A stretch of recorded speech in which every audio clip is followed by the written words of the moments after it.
V tem trenutku največji izziv so definitivno kadri. S tem se srečujemo tako v zasebnem kot javnem sektorju.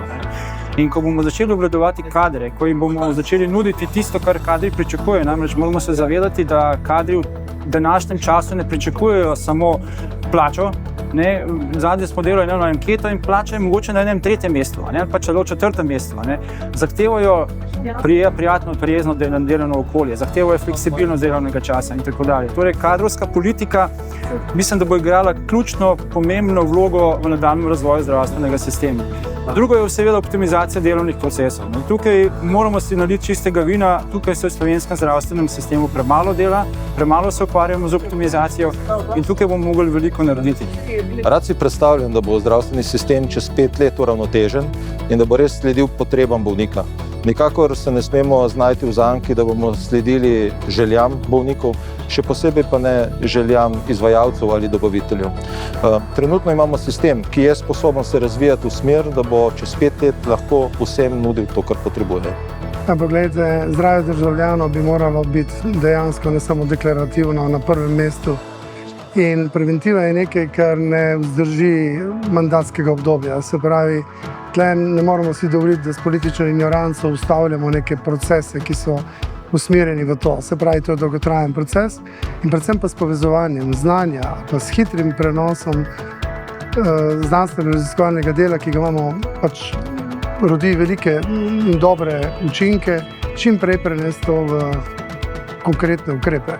Pri tem je seveda danes na prvem mestu personaliziran pristop, natančna medicina in pa multi-omics, torej obravnava čim večjega števila podatkov s pomočjo umetne inteligence, lahko zelo načrtno delamo in pomagamo ne samo posameznikom, pa širšim množicam.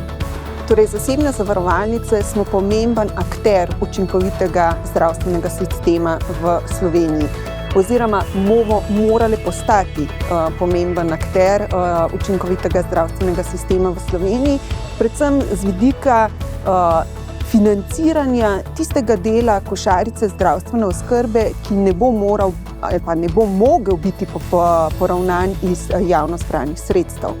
Namreč učinkovit sistem pomeni sistem, ko pacient dobi zdravstveno oskrbo takrat, ko jo potrebuje in tisto, ki jo potrebuje. To pa zagotovo pomeni, da košarica, ki je financirana iz javnih sredstev, ne more biti vse obsegajoča in v tem trenutku potem nastopimo zdravstvene zavarovalnice. Zdravstveni sistem je po eni strani rigiden, seveda je to pričakovano, zato ker je treba vse odločitve pretehtati, vendarle gre za velik obseg javno zbranega denarja, 10% slovenskega bruto domačega proizvoda so zdravstvene storitve in proizvodi, bo pa seveda moral vendarle biti precej bolj fleksibilen. Mi se bomo morali navaditi na to, da spremljamo potrebe in pričakovanja prebivalstva.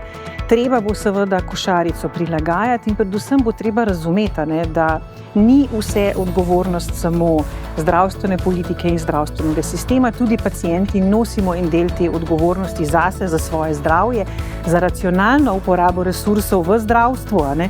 In z tega vidika je ta razumevanje potrebno, da vendarle javni zdravstveni sistem ne more zagotoviti vsega, zagotoviti mora pa ključne zdravstvene storitve in seveda biti na voljo, kadar je naše zdravje ogroženo in življenje.